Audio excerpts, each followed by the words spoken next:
بسم اللہ الرحمن الرحیم. ناظرین کرام السلام علیکم. ضابطہ حیات کے ایک اور ایپیسوڈ کے ساتھ میں ہوں زنیرہ اظہر.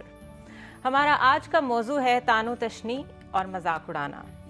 ہم یہ ڈسکس کریں گے کہ مذاق کرنے اور مذاق اڑانے میں کیا فرق ہے، اسی طرح تنقید کرنے اور طعن و تشنیع کرنے میں کیا فرق ہے، اور جو لوگ کسی کی عزت نفس مجروح کر کے مسرت حاصل کرتے ہیں ان کے بارے میں ہمارا دین کیا کہتا ہے. ہمارے ساتھ ہیں ہمارے مستقل مہمان ڈاکٹر خالد ظہیر. السلام علیکم ڈاکٹر صاحب. وعلیکم السلام. کیا فرق ہے مذاق کرنے میں اور مذاق اڑانے میں؟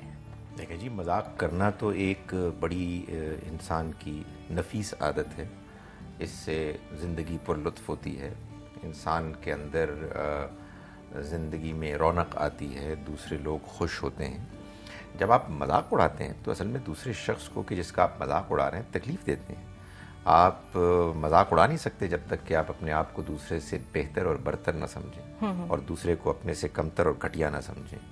یہ ایک انتہائی گری ہوئی بات ہے. مذاق کرنا ایک بہت اعلیٰ چیز ہے، عام حالات میں مطلوب ہے، اور مذاق اڑانا یہ ایک انتہائی ناپسندیدہ چیز ہے. اچھا، تنقید میں اور طعن و تشنیع میں کیا فرق ہے؟ اگین، تنقید ایک انتہائی مطلوب چیز ہے. اگر انسان اپنے اوپر اور دوسروں کے اوپر اچھے انداز میں تنقید نہ کرے، اس کی غلطیاں، اس کے عیب واضح نہ کرے، تو انسان کبھی اپنے آپ کو بہتر نہیں کر سکتا. نبی اکرم صلی اللہ علیہ وسلم نے فرمایا کہ ایک مومن دوسرے کے لیے آئینے کی مانند ہے. یعنی جب وہ اس کو دیکھتا ہے تو اسے اپنی غلطیاں، اپنی خامیاں معلوم ہوتی ہیں. اگر آپ کسی کو اس کی خامیاں نہیں بتائیں گے تو اس کا مطلب یہ کہ آپ کو اس سے ہمدردی نہیں ہے، آپ اس کو بہتر نہیں دیکھنا چاہتے. لیکن طعن و تشنیع اصل میں دوسرے کے اوپر تنقید کرنے کا وہ انداز ہے کہ جس میں دوسرے کی دل آزاری مقصود ہوتی ہے، جس میں کہ اس کے کسی ایسے ظاہری عیب کو دیکھ کر آپ فقر چست کرتے ہیں کہ جس میں اس کا کوئی قصور نہیں ہے، جس میں اصل میں آپ دوسرے کو نیچا دکھانا چاہتے ہیں. کسی کی ڈسیبلٹی جو نیچرل ہے اس کا مذاق اڑانا، کوئی نہ کوئی ایسی چیز کہ جو آپ نے ظاہر میں دیکھی اور آپ نے مذاق اڑانا شروع کر دیا، جس میں کہ ظاہر ہے کہ اس کو کوئی اختیار بھی نہیں ہے کہ وہ اپنے آپ کو امپروو کرے. زمین آسمان کا فرق ہے. بظاہر دونوں ایک ہی چیز لگتی ہیں، لیکن تنقید ایک بہت اعلیٰ چیز ہے. تنقید کے بغیر معاشرہ کبھی اپنے آپ کو امپروو نہیں کر سکتا. انسان اپنے اخلاق، اپنے کردار، اپنے رویے کو بہتر نہیں کر سکتا. اور طعن و تشنیع تو انسان کو بالکل ختم کر دینے والی چیز. لیکن ڈاکٹر صاحب، تنقید، لوگ تو تنقید کو بھی پسند نہیں کرتے. یہ کس طرح کانسیپٹ دیا جائے کہ تنقید کرنے والا، جس طرح آپ نے ابھی کہا ہے کہ آپ کو اگلے کی تصحیح کرنی چاہیے، اس کی خامیاں بھی بتانی چاہیے، یہاں تو لوگ ناراض ہو جاتے ہیں آپ انہیں اگر تنقید کا نشانہ بناتے ہیں.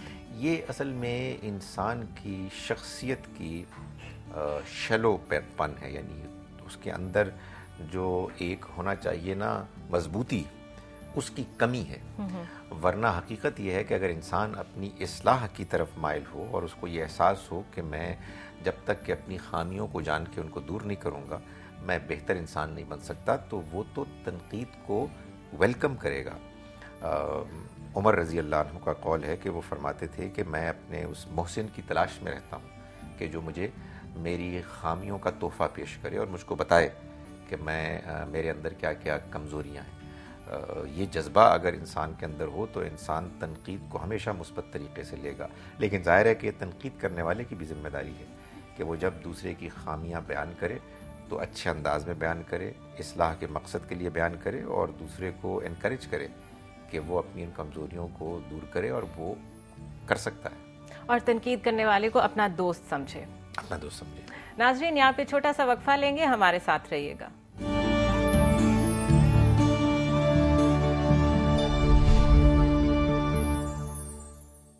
ویلکم بیک ناظرین. مذاق اڑانا اور طعن و تشنیع یہ ہمارا آج کا موضوع ہے، اور ڈاکٹر خالد ظہیر ہمارے ساتھ ہیں.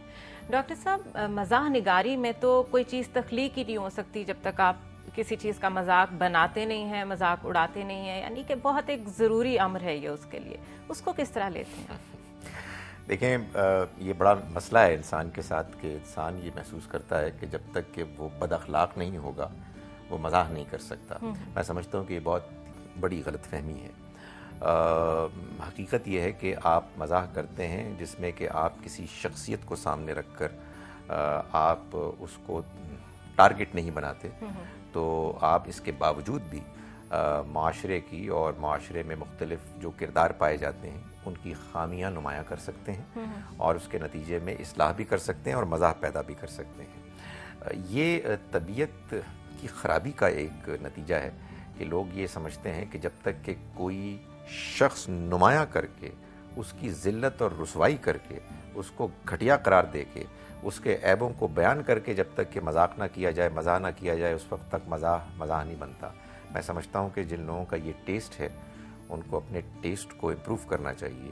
یہ اصل میں اخلاقی بیماری ہے کہ جس کی وجہ سے ہمارے اندر یہ رجحان پیدا ہوا ہے، ورنہ حقیقت یہ ہے کہ انسان کے اگر اندر مزاح کی حس ہو تو وہ بہت اعلیٰ مزاح پیدا کر سکتا ہے بغیر اس کے کہ وہ کسی شخص کو نشانہ بنائے اور اس کو ذلیل و رسوا کرے۔ اچھا ڈاکٹر صاحب، تنقید کی آپ نے بات کی کہ تنقید تو بہت ہیلدی ہوتی ہے، چاہے کسی شخص پہ ہو چاہے کسی ادارے پہ ہو، مقصد اصلاح ہوتا ہے۔ اگر کوئی مزاح نگاری کے ذریعے تنقید کرتا ہے یا اگر کوئی کسی کو کاپی بھی کرتا ہے لیکن مقصد یہ ہے کہ شاید اس شخص تک یہ پیغام پہنچ جائے کہ اس کا اس طرح ایکٹ کرنا لوگ کس طرح دیکھ رہے ہیں، تو کیا یہ پازیٹیو ہے؟ دیکھیں، بعض وہ معاملات ہوتے ہیں کہ جو گرے ایریاز میں چلے جاتے ہیں، جن کے بارے میں شاید آپ یہ نہ کہہ سکیں کہ یہ بالکل آخری حد تک غلط ہیں، لیکن اگر آپ بہت زیادہ اس میں ملوث ہوں تو آپ بہت غلط جانب بھی نکل سکتے ہیں۔ ان کو بھی اوائڈ کرنا بہتر ہے۔ کسی شخص کی نقل اتارنا اور ایسے نمایاں طور پر اتارنا کہ اس کی جگ ہسائی ہو، سب لوگ اس کے انداز کلام، اس کی شکل و صورت، اس کے اندر کی کوئی ظاہری خامی کو دیکھ کر اور اس کے بیان کے انداز کو، اس کے بات کرنے کے انداز کو انجوائے کریں، تو یہ پھر وہی بات ہوگی نا کہ آپ نے اصل میں ایک شخص کے ظاہر کو ٹارگٹ بنا لیا ہے، تماشا بنا لیا، اور اس کو آپ انجوائے کر رہے ہیں۔ میرا یہ خیال ہے کہ اگر ہم لوگ خوش ہونا چاہتے ہیں تو خوش ہونے کے اور اصلاح کرنے کے اور زیادہ بہتر طریقے ہیں۔ اللہ نے انسان کو جو مزاح کی حس دی ہے اس کے اندر بڑی کریٹیوٹی ہے۔ اگر انسان اپنے اندر کی اس خلاقی کو ڈسکور کرے اور اپنے اوپر وہ قدغنے، وہ پابندیاں عائد کرے تو وہ یقیناً بہت کریٹیو ہو سکتا ہے۔ دیکھیں، دنیا میں ہم اپنے اوپر بہت سی پابندیاں عائد کرتے ہیں، جی، اخلاقی، قانونی۔ ہم اپنی جان کی حفاظت کے لیے اپنے اوپر کچھ لمیٹیشنز عائد کرتے ہیں، لیکن اس کے باوجود ہم بہت کچھ اچیو کرتے ہیں۔ یہ اصل میں انسان کو اللہ نے صلاحیت دی ہے کہ ایک جانب وہ حدود کا خیال رکھے اور دوسری جانب انہی حدود کا خیال رکھتے ہوئے وہ اپنی تخلیقی صلاحیت میں بہت آگے بڑھے۔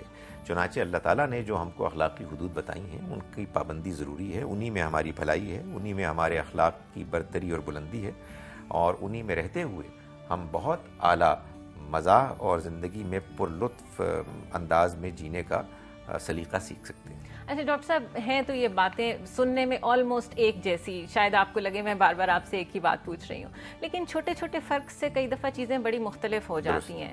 نیت کا بہت عمل دخل ہوتا ہے کہ آپ کس نیت سے کوئی کام کر رہے ہیں۔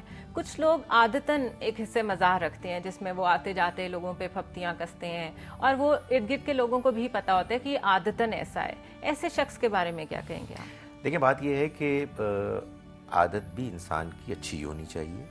یقیناً عمل میں فرق ہو جاتا ہے اگر انسان کی نیت خراب نہ ہو، لیکن بہرحال یہ بات کہ انسان کو اس بات کا اندازہ نہیں ہے کہ اس کے کسی جملے سے، اس کے کسی انداز سے کسی دوسرے کو تکلیف پہنچ رہی ہے، تو شاید وہ کسی درجے میں بے قصور ہے، کسی درجے میں قابل معافی ہے۔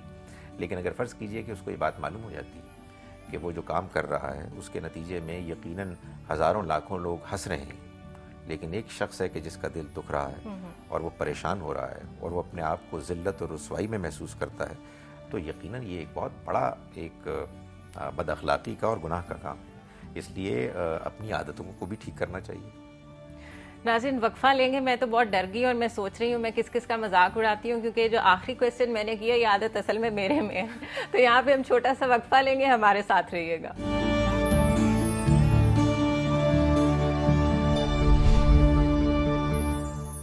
ویلکم بیک ناظرین، ڈاکٹر خالد ظہیر ہمارے ساتھ ہیں۔ گفتگو واپس وہیں پر لے کر جاتے ہیں جہاں پہ ہم نے چھوڑی تھی۔ ڈاکٹر صاحب، یہ جو نک نیمز ہوتے ہیں، نک نیمز میں بھی ایک بڑا فن کا ایلیمنٹ ہوتا ہے, عجیب و غریب نام ڈل جاتے ہیں اور پھر آخر تک وہی چلتے رہتے ہیں. کیا اس میں بھی بڑوں کو کیئرفل ہونا چاہیے کہ وہ کس قسم کا نام ڈال رہے ہیں, کیونکہ ہم جب بڑے ہوتے ہیں ہم کئی دفعہ بڑے شرمندہ ہوتے ہیں کہ ہمارے کیسے نام ڈل چکے ہوئے ہیں.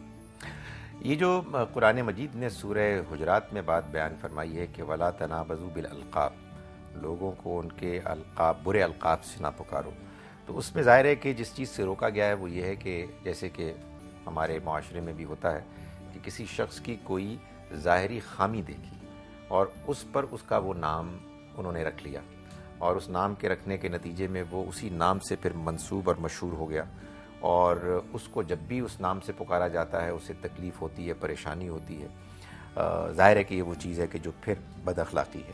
لیکن اگر فرض کیجئے کہ نام کوئی ایسا رکھا ہے نک نیم کہ جو اپنے اندر کوئی عیب نہیں, کسی عیب کا بیان اس کے اندر موجود نہیں ہے, بلکہ وہ محض ایک چھوٹا سا نام ہے.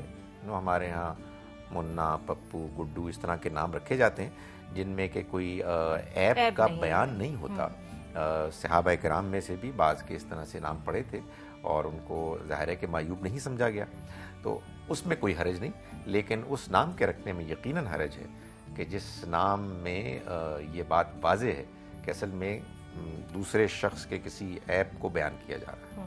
اچھا ڈاکٹر صاحب, تنقید کی ہم بات کر رہے تھے کہ تنقید ایک ہیلدی چیز ہے, ہونی بھی چاہیے, معاشرے امپروو ہوتے ہیں, ادارے امپروو کرتے ہیں, لیکن ہمارے ہاں آئے روز جو ٹی وی پہ سیاسی اور مذہبی تنقید ہوتی ہے, سب سے زیادہ تو میرا خیال ہے اس تنقید کا فائدہ اٹھایا جانا چاہیے جس کی ہمیں اس وقت ضرورت بھی ہے, لیکن سب سے زیادہ جو ایک عدم برداشت ہے تنقید کی وہ انہی دو حلقوں میں پائی جاتی ہے. سب سے زیادہ ہوتی بھی انہی میں ہے, سیاست کے میدان میں اور مذہب کے میدان میں, اور سب سے زیادہ اس کا جو ایک بیک لیش ہے وہ بھی یہیں سے آتا ہے. اس کو آپ کس طرح دیکھتے ہیں؟ میں تو اس کو اس طرح سے دیکھتا ہوں جی کہ ہمارا معاشرہ حقیقت یہ ہے کہ ایک بدتمیز معاشرہ ہے, اور ہمارے ہاں یہ بدتمیزی آپ صحیح فرما رہی ہیں کہ میڈیا کے ذریعے سے بڑھ رہی ہے, اور اس پر ہمیں بہت فکر مند اور پریشان ہونا چاہیے.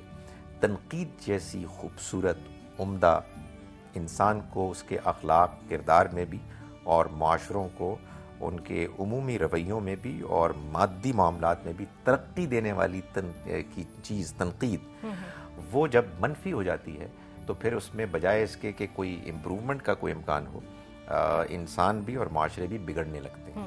تو اس میں سمجھتا ہوں کہ جو جن اداروں کا آپ نے نام لیا, یہ ہمارے چینلز اور ہمارا یہ میڈیا, ان کو چاہیے کہ اپنی تنقید میں ایک ایسا انداز اختیار کریں کہ جو مثبت ہو, جس میں اصلاح کا مقصد ہو, جس میں کسی کی دل آزاری, کسی کی ٹانگ کھینچنا مقصود نہ ہو, بلکہ اپنی بھی اور دوسروں کی اصلاح پیش نظر ہو.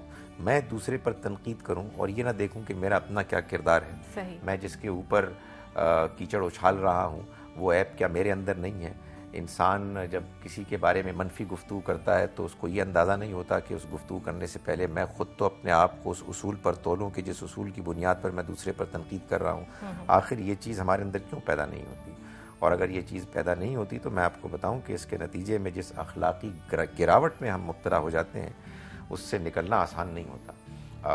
میں سمجھتا ہوں کہ ہمارا ٹیسٹ بگڑتا ہے. میں یہ دیکھتا ہوں کہ لوگ کہتے ہیں کہ وہ پروگرام کے جن میں بہت مار دھاڑ ہوتی ہے, ایک دوسرے کو گالی دی جاتی ہے, برا بھلا کہا جاتا ہے, اس کی ریٹنگ ہائی ہو جاتی ہے. تو اس کا مطلب یہ ہے کہ ہمارا مزاج اتنا بگڑ چکا ہے کہ ہم ہر بری, گھٹیا, گری ہوئی چیز کو پسند کرتے ہیں اور ہر معقول, مدبر اور ڈیسنٹ چیز کو ہم ناپسند کرتے ہیں. ریٹنگ ہی نہیں آتی ڈاکٹر صاحب, کچھ نہیں آتی, پروگرام کی ریٹنگ ہی نہیں آتی, نمبر ہی نہیں آیا, کچھ بھی نہیں آیا. ظاہر ہے کہ اس کا مطلب یہ ہے کہ there is something very serious somewhere. بہت بہت شکریہ ڈاکٹر خالد ظہیر ہمارا ساتھ دینے کا. ناظرین, دوسروں کا مذاق اڑانا, طعن و تشنیع کرنا بظاہر بڑی چھوٹی سی چیزیں ہیں, لیکن یہ کتنے بڑے اخلاقی بگاڑ کی نشانیاں ہیں یہ آپ نے ڈاکٹر صاحب کی گفتگو سے دیکھا ہوگا. نبی کریم صلی اللہ علیہ وآلہ وسلم کی حصہ مزاح اتنی خوبصورت تھی کہ اگر اس کے ڈیفرنٹ واقعات پڑھیں تو دل خوش ہو جاتا ہے. مثال کے طور پہ ایک عورت نے ان سے اپنی اونٹنی واپس مانگی تو انہوں نے کہا کہ میں تمہیں اونٹنی نہیں دوں گا, میں تو تمہیں اونٹنی کا بچہ دوں گا. وہ عورت تقاضا کرتی رہی تا وقتے کہ نبی پاک کے چہرے پہ تبسم آیا اور انہوں نے فرمایا کہ میں تمہاری اونٹنی ہی واپس کروں گا, لیکن وہ بھی تو کسی اونٹنی کا بچہ ہے. مجھے اجازت دیجیے, اللہ حافظ.